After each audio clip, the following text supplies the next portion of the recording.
It's the middle of the night, and rain is hammering the earth while thunder rolls across the hills. You and your family huddle beneath a rock overhang soaked to the bone, and in front of you burns the only thing standing between your children and death. A fire, and it's dying.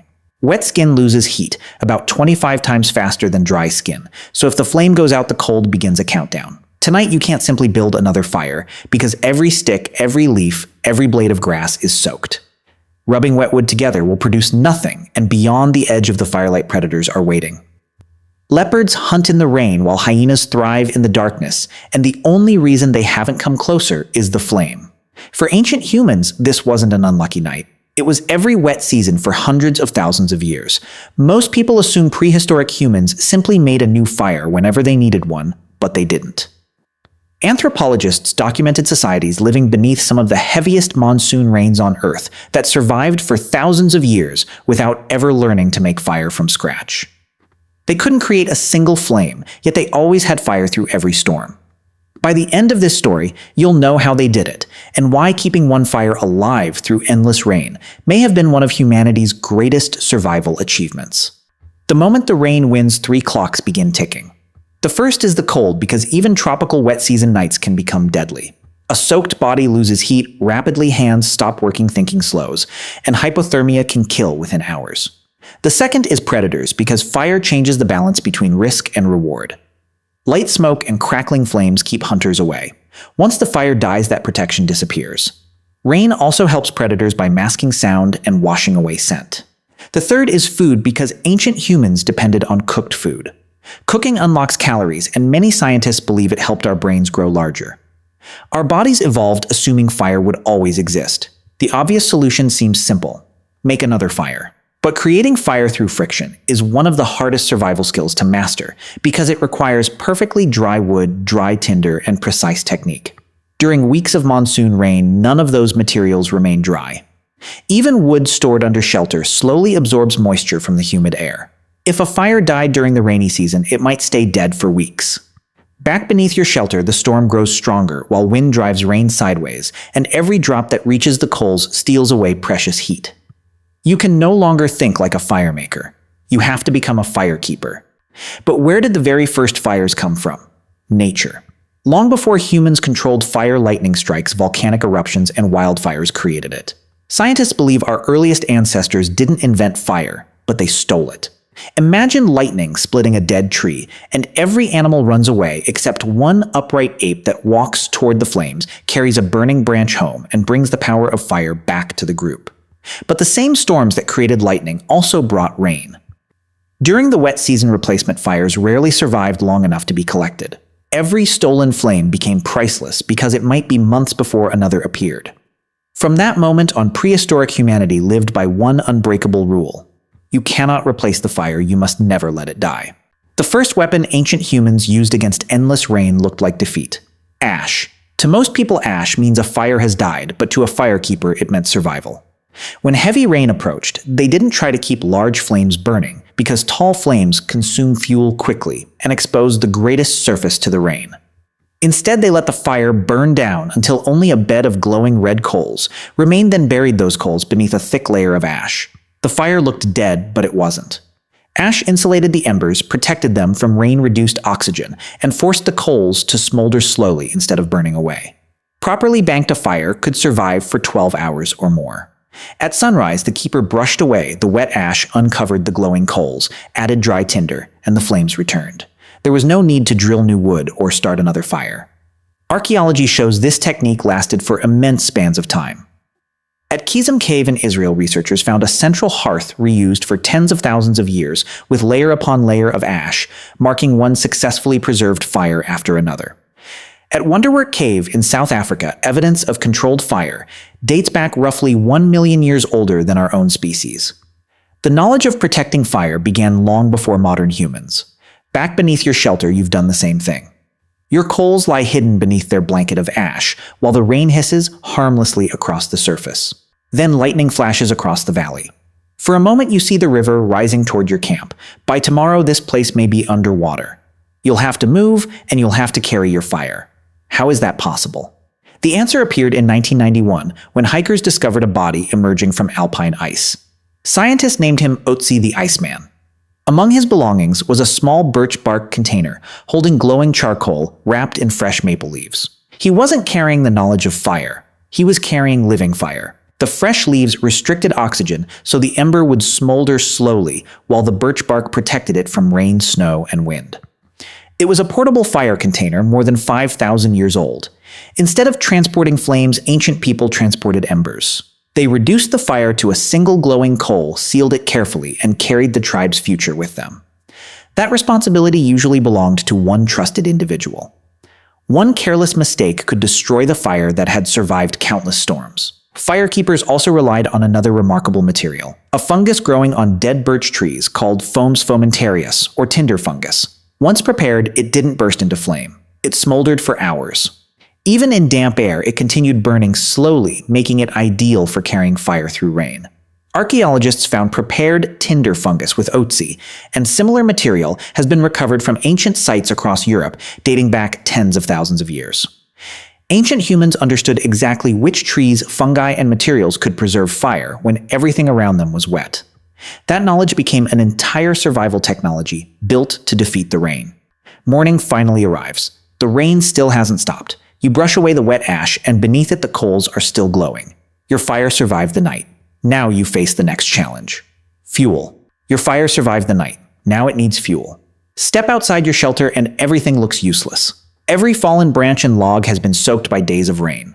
An ember without fuel is only a slower countdown to darkness. Ancient humans solved this problem by changing where they searched. They didn't collect wood from the ground because ground wood absorbs water for days or weeks. It smokes, hisses, and weakens the fire instead of feeding it. The best fuel was still standing. Dead branches attached to living trees or entire dead trees left standing remained above the flooded ground. Protected by the forest canopy and drained by gravity, their interiors often stayed dry, even when the outside was wet. Even soaked logs usually hid dry wood inside. By splitting them open, firekeepers reached the untouched core. They also searched for an even better fuel: resin-rich wood. When trees are damaged, they produce sticky resin that naturally repels water. Wood saturated with resin burns hotter, ignites more easily, and continues burning even when damp. Many cultures later called it fatwood, and during the rainy season, it became one of the most valuable fuels a firekeeper could find. Birch bark was equally valuable. Its natural oils make it highly water-resistant, allowing it to ignite even during heavy rain. Fuel gathering became a daily routine. Between rain showers, firekeepers collected standing deadwood, split wet logs to expose their dry centers, gathered resin wood and birch bark, then stacked tomorrow's fuel around today's fire so the heat could dry it. The fire prepared its own future fuel. Miss that routine for a single day and the entire system began to break down. But fuel was only half the battle. The fire itself also needed protection. Ancient humans followed one simple rule: never build a fire where water naturally flows. During heavy rainwater runs across the ground pools in low places and can drown a hearth from below even if the flames are sheltered from above. To prevent this, many prehistoric camps raised their fires. Archaeologists have discovered hearths built on stone platforms, gravel beds, and carefully raised earth.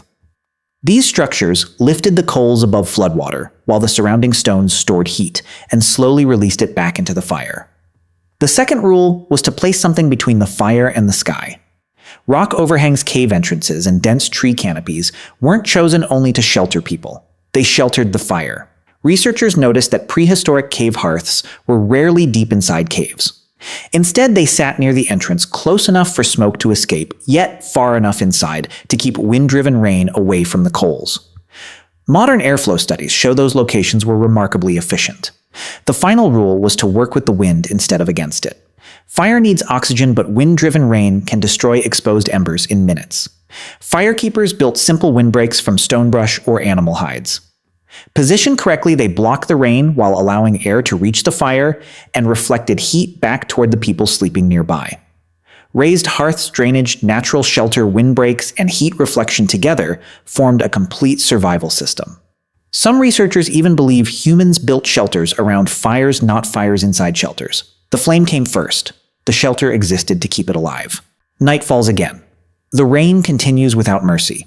Your fire sits safely on its raised hearth, protected beneath shelter and fed with carefully prepared fuel. You've done everything right, but one thing still matters most. Someone has to stay awake. Now imagine another camp. Their firekeeper becomes exhausted, falls asleep, or simply lets down their guard. During the night, rain slowly reaches the coal bed. Morning comes. The ash is brushed aside. Nothing. No glowing ember. No smoke. The fire is dead. Everyone immediately understands the danger. The rain may continue for weeks. Everything around them is soaked. They cannot make another fire. Once again, the 3 clocks begin ticking. First comes the cold. Wet bodies lose heat rapidly. No one sleeps well, and every sound beyond the darkness could be a predator. Next comes hunger. Without fire, meat cannot be cooked safely, while roots and tubers become difficult to digest.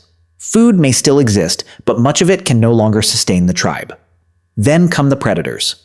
After several nights without light or smoke, the camp loses its greatest protection.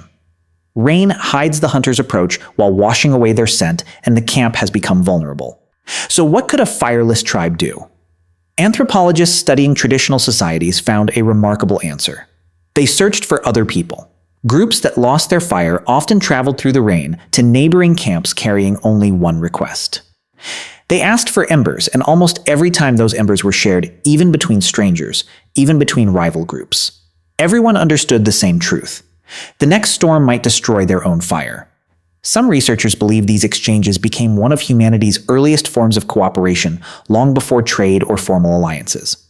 Perhaps the first thing humans consistently shared with strangers wasn't food or tools. It was fire. Borrowing embers solved emergencies.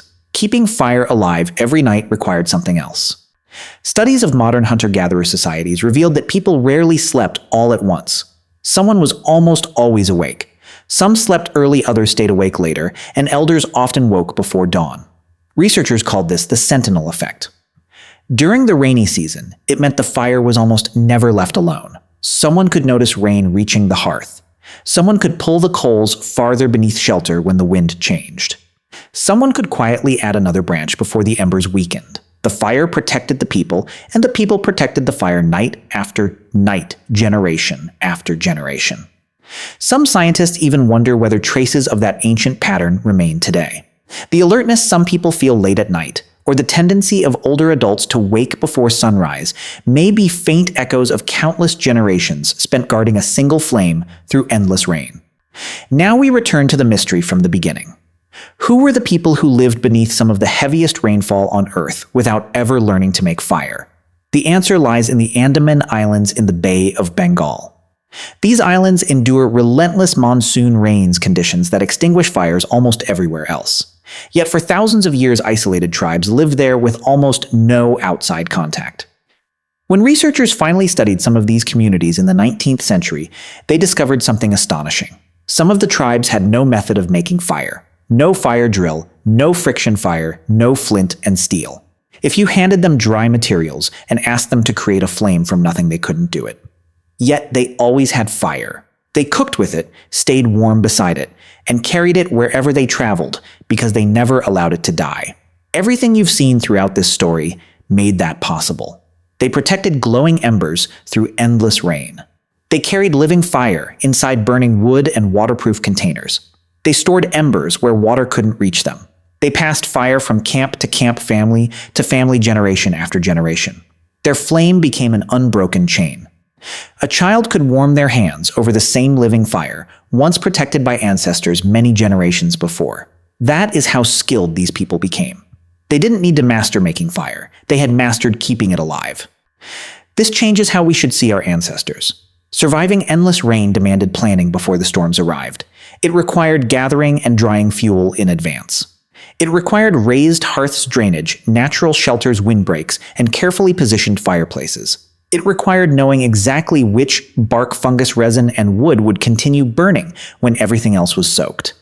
It required trusted firekeepers, shared responsibility, rotating night watches, and cooperation between neighboring groups. Every rainy season became a test. The groups that protected their fire survived, while the groups that failed disappeared. That means every generation leading to you came from people who never allowed the flame to die. You are the descendant of an unbroken line of successful firekeepers stretching back hundreds of thousands of years. Return one last time to your shelter. The storm finally begins to weaken. The first gray light appears. You brush away the wet ash. Beneath it, a small orange glow still burns. The rain threw everything it had at your fire. It lost. You feed the glowing embers with the dry tinder you protected through the night. You blow gently. The coals brighten and a flame rises once again, just as it did yesterday and for countless generations before. So how did ancient humans keep fire alive through endless rain? They buried glowing coals beneath insulating ash. They carried living embers inside waterproof bark containers wrapped with fresh leaves. They used tinder fungus that continued smoldering through damp air. They gathered standing deadwood, split wet logs to reach dry cores, collected resin-rich wood, and birch bark, built protected hearths, shared embers with neighboring groups, and guarded the fire every night. They didn't defeat the rain with advanced technology. They defeated it with preparation, knowledge, cooperation, and an unwavering determination to keep a single flame alive. Perhaps that's why sitting beside a campfire still feels so comforting today. Watching a fire calms the human body. Maybe that's because for hundreds of thousands of years, a burning fire meant one simple thing. You were safe enough to survive another night.